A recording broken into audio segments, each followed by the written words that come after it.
Can I spot the fake British dish? Well, we fooled you once before. Can't do it again. Welcome back to Mythical Kitchen, where we all gotta eat, even if we're British. Fact. Your food's just a little bit grayer than ours. Oh, you wait. And quite wetter.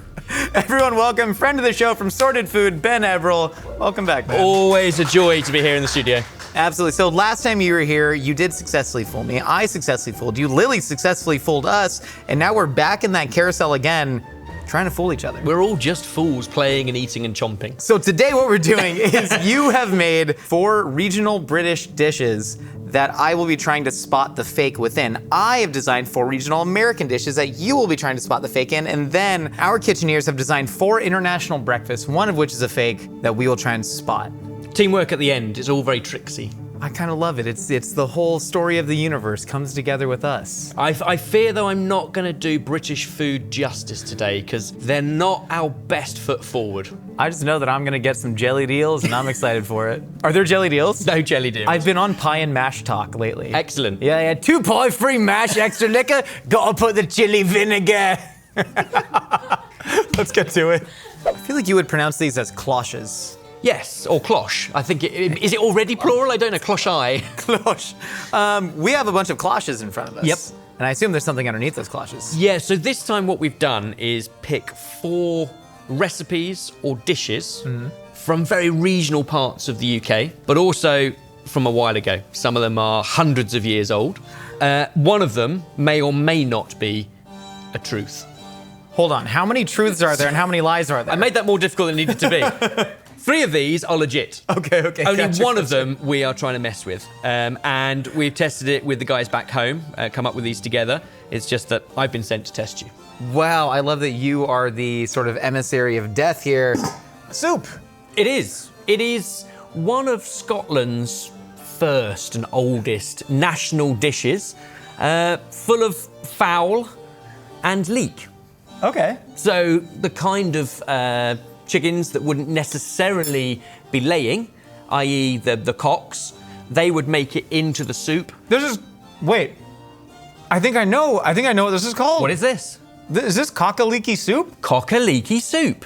Wait, I think I know that, but is it real? I don't know. Or have you also fallen for the myth that it is? I thought cock-a-leeky soup was from like a nursery rhyme.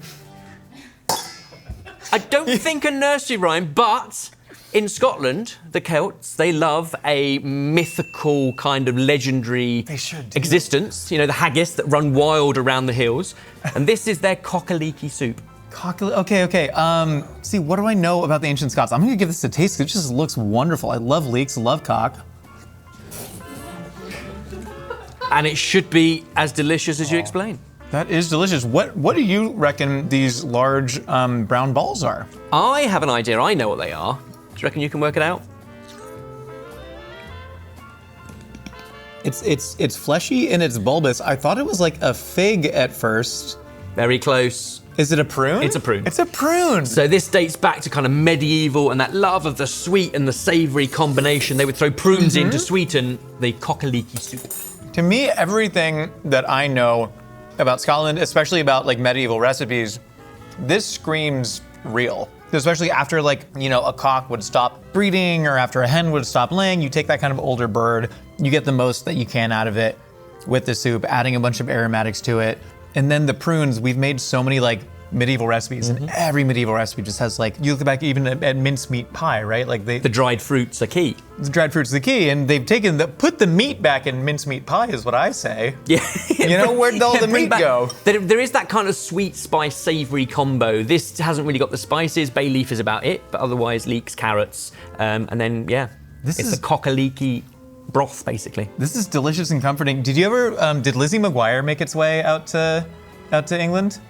The show on Disney Channel? No. You know Hilary Duff? Yeah. So she's directly related to Robert the Bruce. Ah. You know that? I don't know who's fooling who now. Let's see what's under cloche number 2. Oh, great. Oh, wow. This is truly Britain's finest of cuisines. This is some sort of mush. Peas, pudding, pearls. I appreciate Britain doesn't have the best kind of reputation for quality cuisine, and I'm not sure these dishes are going to help that. But we are going back several hundred years again to peas pudding pearls, when peas pudding, puree made from peas, yellow split peas, was common to bulk out dishes, and oysters were so abundant that everyone was eating. They weren't the elegance that we have now. And peas pudding pearls was a nice nod to a homely dish that people could make, and they would eat it from the oyster shell to feel more at one with what they were eating. I have to feel like I'm eating this dish properly. I'm gonna get a big ol' oyster with the oyster shell. This is delicious. I mean, and it's one of those things, oysters are now considered to be sort of a high-end, almost as an elitism, and yet they are and were so abundant that they were used to bulk out beef stews. They were thrown into stouts and dark beers, oyster stouts. But ultimately, back then, peas pudding pearls, it was this nod to the imperfection that can form inside of an organic gem inside of that little shell, and it was the pearl that they loved. This is delicious, and the history that you're telling me is compelling, but it's also something that it's too alliterative, you know? Peas pudding pearls, that sounds like another nursery rhyme thing akin to cockaliki soup. It's funny you should say nursery rhyme, because that is more akin to the nursery rhyme, peas pudding hot, peas pudding cold, peas pudding in the pot, 9 days old. Cockaliki, pockaliki, 2 days toll. All right, let's look under cloche number 3. Number 3, more sludge. Look, last time I was here, we talked an awful lot and for an awful long time about pudding. We did. And where does pudding come from? And I thought it was only fair if I bring you a couple of different puddings. So this is grouty pudding, or sometimes grouty dick. Grouty dick. As in like spotted dick. Spotted, Like a pudding in itself, so grouty dick.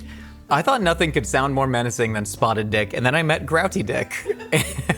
Interesting pronunciation, looking back at the history books, it seems to be both ways. Grouty, but also groaty. Which I think would make more sense given the groats, the oats, but grouty or groaty, it is another pudding for you. So groats are like unprocessed wheat or unprocessed oats. It's like Oats. the oats Yeah. with the chaff and the hull still attached. This is delightful. If this doesn't exist, this should exist. It's kind of giving stuffing, like American Thanksgiving stuffing. Again, we're talking back when things weren't exactly eaten through choice. They were eating out of necessity and for nutrition. Grouty or groaty dick is our third offering. What does dick mean to you? So dick is like a steamed pudding, and sometimes this would be made denser and steamed, and you'd have a slice of dick served with peas and bacon and maybe some gravy.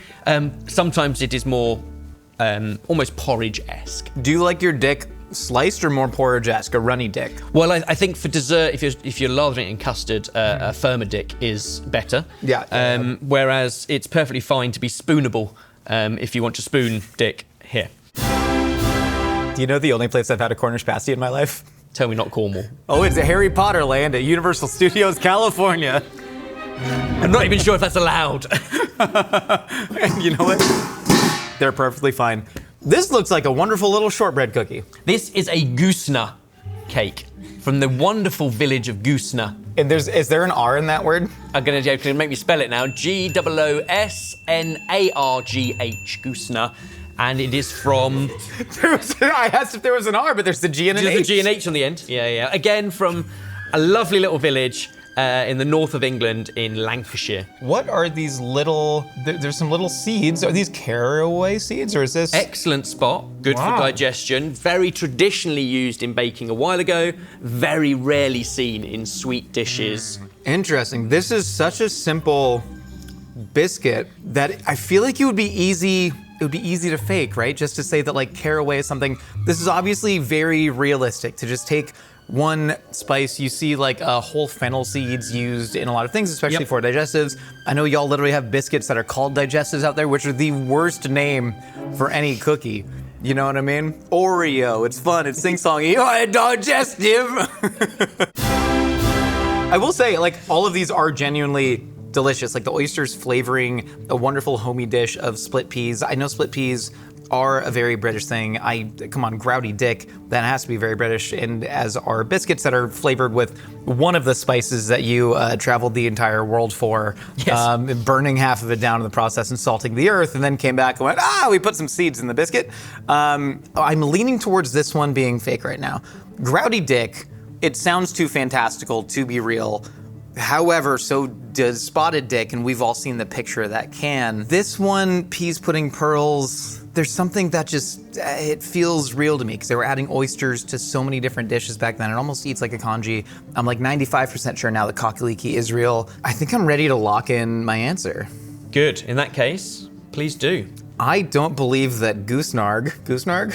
I don't believe that Goosenarg is a real place, and I believe that these caraway digestives are fake. Answer locked in, and I can now reveal that you were absolutely correct that kakaliki is a Scottish national dish, so you were correct to avoid that one. Shout out Karen Gillan. I was desperate after our last conversation around pudding to bring you Grouchy Dick, and that is also a real thing. Between these two, Come on, baby. only 50-50. one of them I've made up. And the one I made up was peas pudding pearls. No, not again. Believable because of all the things you said, but You made up a song. the song exists. Peas pudding exists. Oysters abundant. We could find no evidence in history of the two together. That was a sorted creation. Listen, this is great. I don't think you're gonna hit the CPG market. I don't think this is your Mr. Beast Feastables idea per se. Pop up starting soon. Exactly. But it is like genuinely delicious. Have you tried it? Yeah, it's so good. I'm a fan. I can't believe I got fooled again. Goosenarg is real. Goosenarg is real from a very small little village called Goosnar in Lancashire, and caraway was the answer. And that's where the Nazguls come from. Yes, exactly that. Yeah. They hide away and only come out on Shrove Tuesday. Woo! Spotting fake foods is sweaty work, so this refreshment break is sponsored by Olipop, a healthier soda alternative. Olipop is a new kind of soda that gives you a classic soda taste, but also supports your digestive health, and for a limited time, they've got a brand new nostalgic flavor inspired by the original mocktail, but bolder and brighter, the Shirley Temple. I remember the best, most exciting Shirley Temples of my life. They were at this restaurant that was themed like a snow-covered lodge, despite the fact that we were in Southern California, and you walk in there and you can smell all the fake snow and there's peanut shells on the ground, and all the adults, they're drinking all these fancy garnished drinks. But as kids, we never got that until that Shirley Temple hit the table with the lime wedge and the maraschino cherry. All that flavor is packed right into that can. That really brings you right back. There's so much cherry flavor right off the bat. That's the thing that you actually remember about the Shirley Temple, all that bright red, and boy, this tastes like red. Then that little bit of citrus undertones underneath. All I need to recreate the ambiance is 1,000 pounds of peanuts. Just the shells though. Guys, we gotta start ripping the shells off peanuts. I'm trying to relive a memory here. Not only is this a great alternative to alcohol if you're looking to cut back or if you just don't drink, but it also has low sugar, high fiber, and a functional blend that supports digestive health. Get a free can of Olipop, you buy any 2 cans of Olipop in the store and they will pay you back for one. It works on any flavor and any retailer. Scan the QR code or go to drinkolipop.com. Olipop is sold online at Amazon and available in the soda aisle at thousands of retailers nationwide, including Walmart and Target. Frankly, I don't go to the grocery store anymore without leaving with an Olipop. And thanks again to Olipop for sponsoring this portion of today's episode. I gotta go clean all the Olipop cans out of my car. I'm just being serious, it's a problem. Ben, similarly before you, we have 4 American dishes. 3 of them are real, 1 of them are fake. Many of them are strongly associated with a region. All of them point to a very specific moment in time and tell a very American story. Excellent, excellent. I feel like you guys have slightly more regions than we do. It's slightly bigger landmass to region. We really do, but you have more Game of Thrones locations in yours, and so I think it averages out. Fine, fair. I literally couldn't remember if half the cities you were saying were from Game of Thrones or real. So that threw me. Take off the first cloche. The first one? Yes. Well, it looks like an omelette. It is indeed an However, omelet. Can you smell or identify what those little fried guys are on top? They also look like oysters. They are indeed oysters. This is called the Hangtown Fry. This is a bacon and onion omelet that is topped with fried oysters. And it was invented in 1850 in what is modern day known as Placerville, but in 1850 was known as Hangtown because of their frequent public executions and wanton vigilantism. So this was invented during the California Gold Rush in 1850, started in 49, and then very famously, a miner hit the mother lode and then went to a local hotel and said, "Give me the most expensive, luxurious dish you can possibly make." At that point, there wasn't really infrastructure in farms, so it was whatever people could carry. Eggs were very delicate, would have broken at the time, so those were expensive to get. And so they made him an onion omelet with bacon and then fried oysters that would have been shipped down from San Francisco at the time. Well, it's surf and turf. in omelette form. It's delicious. There's absolutely nothing not to like. Interesting, the game we've just played where oysters were abundant and actually really cheap in a similar sort of time frame, whereas here they were kind of exquisite because they were brought down the coast, because I guess refrigeration definitely not a thing at that point. Yeah, so it was not even it was brought down the coast, but then Placerville is also, it's south of Sacramento, so it's actually quite far inland. And like talking about all the history of the British Isles is you also have a lot more transportation infrastructure. So 1850, like you didn't have all of the roads and the waterways that would have built it out. You ever try and like drive around LA and park here? It's tough. We're not built for transportation, man, and in 1850 we certainly weren't. So this would have been a real treat. And yet I'm confused by the delicate egg scenario, because eggs are delicate, famously so, but the packaging supports them, and if you're not wanting to transport eggs, you just take the chickens. And then you just shake the chickens, pretty much sure that's how it works, and you get fresh eggs. Like you don't squeeze it a little bit, twist it maybe, yeah. It's like a bop it. South of Sacramento, they definitely had chickens. Sure. I mean, it's tasty, it's delicious, it's believable, it's annoying. I agree entirely. Number 2. Oh, Yeah, that's a mess. I feel like you could probably name what this dish is, because it's not a lot of frills in the name here. This looks like a beef noodle burger.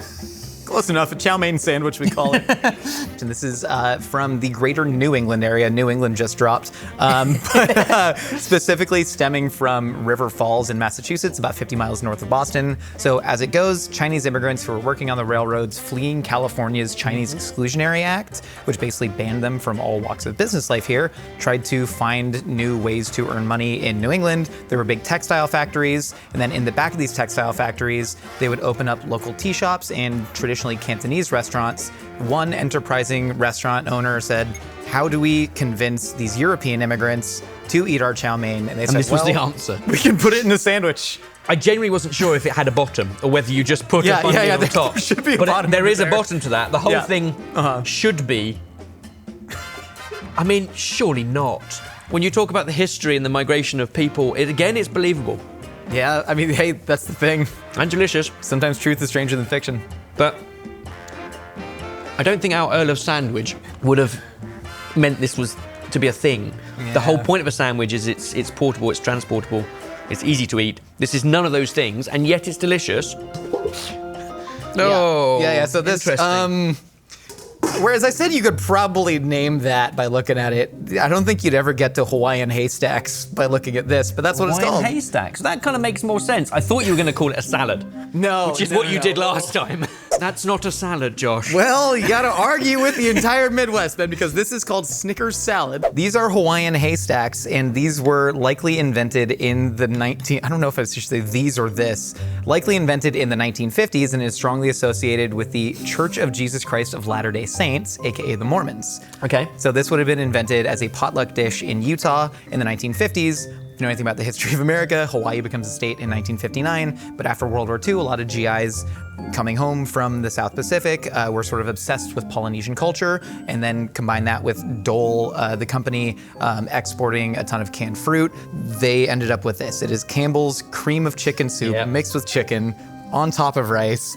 Canned mandarins, canned pineapple. Sometimes you'll find raisins, sometimes you'll find cashews. We went with olives, cashews, and then the haystacks part of it, of course, are the crispy chow mein noodles on top. I almost said it's deliciously confused, but I'm not sure it's delicious. It's just confused. Yeah.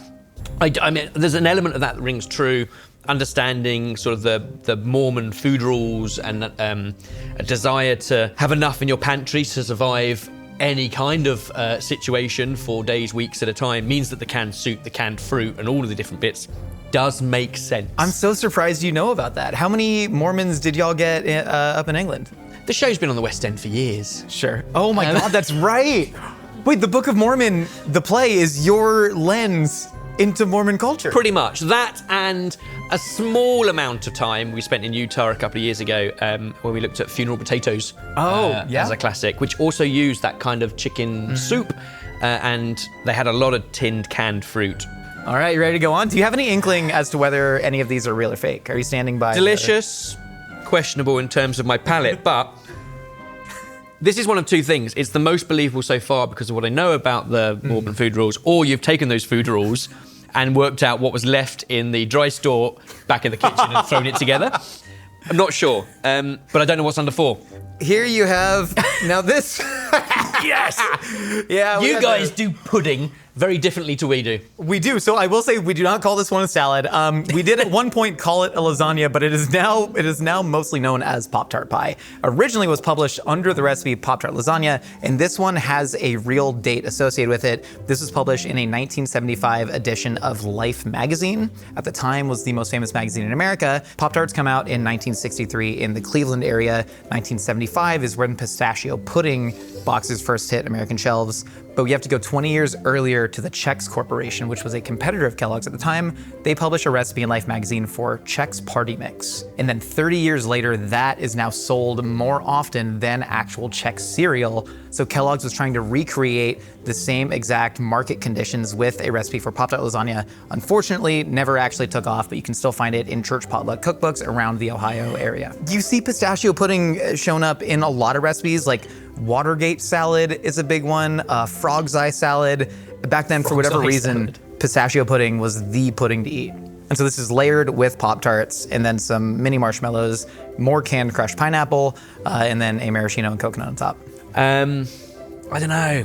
Going back, small memory in my mind that Mr. Kellogg was trying to appease all sorts of things at the time. That's the reverse. That's like the fun orgy of desserts. Well, no, it really is. But going back to the origin of Kellogg, so he started the Battle Creek Sanitarium, right? He had a patient there because he was trying to cure all these ailments. He had a patient named C.M. Post who started the Post cereal brand, basically tried to steal all of Kellogg's recipes. And then right now, Kellogg's and Post are still the two biggest cereal manufacturers in America. Kellogg's makes Pop-Tarts. At the time, Post beat them to market with their toaster pastries that were called Country Squares. So there was a huge marketing battle at the time between Pop-Tarts from Kellogg's and Country Squares from Post. And they were just buying up all these magazine ads to try and figure out how to get people to buy more of them. I can see it on the front of an equivalent, like a Good Housekeeping magazine that we would have in the UK. It's dinner party era. It's very much, aspic gels and the equivalent that we had in the UK. I feel like, especially with the cherry on top, I mean, literally the idiom exists. It's got the cherry on top. Or have you also just done that to reel me in? I don't know. You've got history to support them all. But I think this was the one that was, let's just get him to try and eat that on camera. I think that is the fake. I think that is very believable. Could also be that. But I can see it on the front cover of a glossy magazine, so I think it's probably that. That shouldn't and doesn't exist. All right, Ben, you are correct that the Hangtown Fry is indeed a real dish. It has been served for 160 consecutive years at Taddage Grill in San Francisco.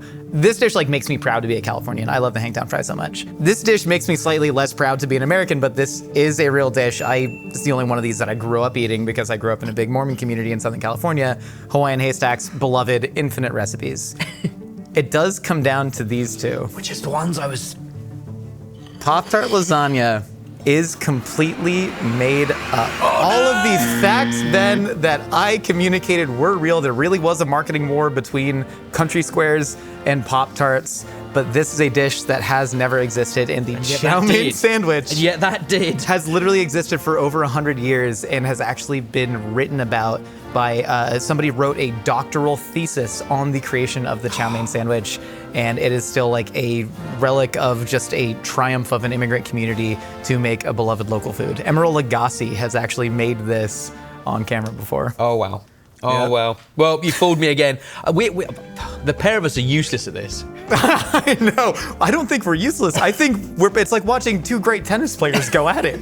Truly, Federer wasn't useless when he lost to Nadal. It was just a great back and forth, back and forth. Because I think we're both really good at the fake history. We should turn this into... We both need to go the same side of the net and work together.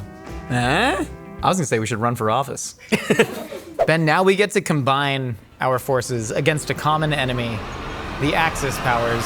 I'm not Lily an enemy. What the heck? So the Kitcheneers and I created 4 breakfast dishes from around the world, but guess what? One of them is fake. Whoa! The theme continues. You and I cooked breakfast with each other before. Yes, we swapped our iconic breakfasts. Mm-hmm. Are any of these from the UK or from America? Cannot say. She cannot say? See what we got. It is. What's that? It is a mound of some sort of, I have a funny feeling. smells kind of sweet. I've seen something like this before. I think I have too. Is this something you would typically eat with your hands? Yes. But most people say yes, like yes. You're saying yes? Yes? Yes. Yes. Can I get like a yes? Yes. I'm eating it with my hold on. I'm gonna wet my hands and eat it because I have a sneaking suspicion. You're going in, yeah. That's how you're I think supposed you're to do right. it, I right? think you're right. And then is it a brown butter? I think this might be Northeast African. Yeah. Definitely a dish that I have seen before. I think we've made it on the channel before, but it was a long time ago. Do you know what is this like a grain or a tuber? Is this like a cassava? They call them like swallows, but I think this is Northeast African. I can't pinpoint it, but I think I've seen it before. So I think it exists as a breakfast. Fortunately, the game is find the fake, not find the location. That is true. Yeah. I think this is real though. I think we got a real one. Let's move over here. I love a chicken foot. And they are big things.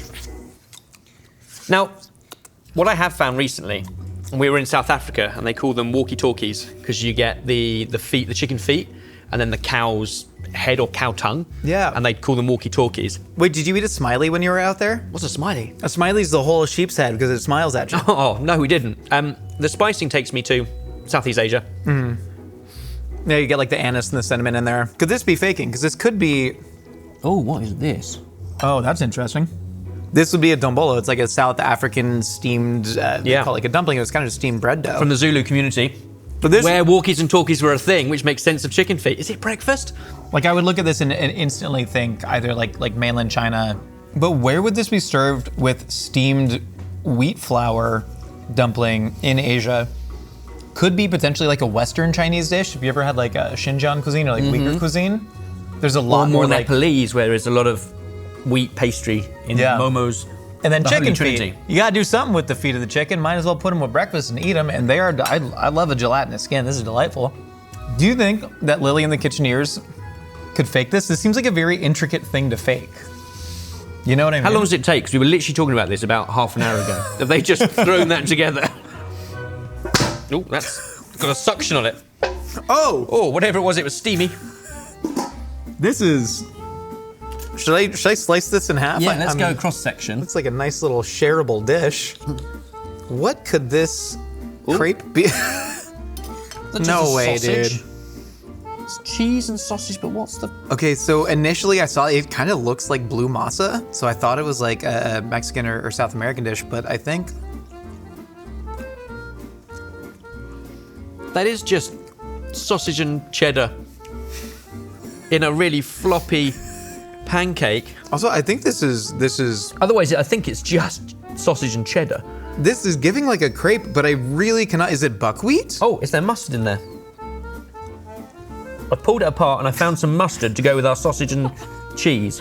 Talking about how much history there is, how much more long-term history there is in Europe than in America.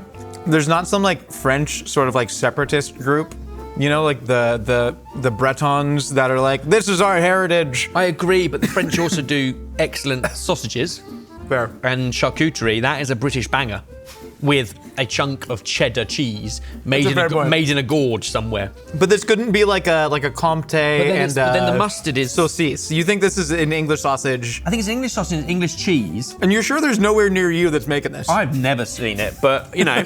This to me is reading fake. This to me is reading European breakfast burrito. To be clear, I'm kind of enjoying it. I eat it. I think the fourth one's going to be revealing. I'm gonna eat the rest of this though because I'm having a great time. If you burrito any food, I'm kind of into it. Our fourth one. Oh, this looks fun. This looks fake. This is the fake one. What is it? This is fake. So we've got little, what I guess, almost like anchovy-esque. Really salty. I think this might be a Filipino dish. This Congee, might be. but hang on, there's fruit in it. There's fruit in it? Is that papaya and mango with fish and onion? There's a chili That's paste in the middle. absolutely delicious. With a sambal, do we think? That is a sambal. But sambal would read. I don't think it's Filipino anymore with the sambal. But I've had these crispy little fried fish in Filipino food before. That's delicious. I love eating meat, but more than anything, I love eating 100 of a meats. You know what I mean? 100, a whole one of them. I mean, this one, this is a very specific texture and flavor. I think the other three though are like really objectively delicious. You know, this one slightly less so, but more. The texture of the wrap, the pancake, whatever we're calling it. Do we think we lock this one in as the fake? I feel like a game of strategy, if we lock it in as fake, at least if we lose, we can agree it's still terrible. I agree with that. I think they were playing on the idea of a British sausage to catch me off guard, and I've never been caught off guard by a sausage.